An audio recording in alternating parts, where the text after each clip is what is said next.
মোড়েলগঞ্জে কোটা আন্দোলনের জের, ভারপ্রাপ্ত অধ্যক্ষের পদত্যাগের দাবিতে ছাত্রছাত্রীদের বিক্ষোভ মিছিল। বাগেরহাট জেলার মোড়েলগঞ্জের সরকারি এসএম কলেজে কোটা সংস্কার আন্দোলনের জের ধরে নতুন করে উত্তেজনা ছড়িয়েছে।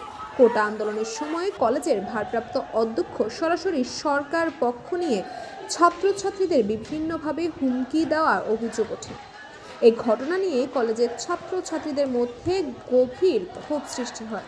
বিজয়ের পর 18 আগস্ট ওই ভারপ্রাপ্ত অধ্যক্ষের পদত্যাগের দাবিতে ছাত্রছাত্রীরা বিক্ষোভ মিছিল করেন।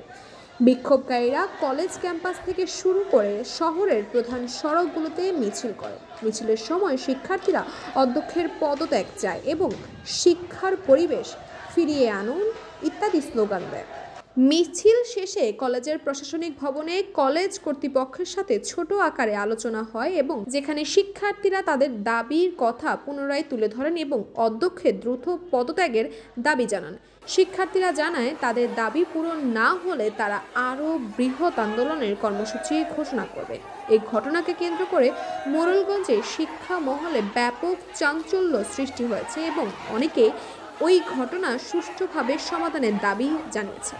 তাসপিয়া তাবাসসুম, ইস্যু সময়, ঢাকা।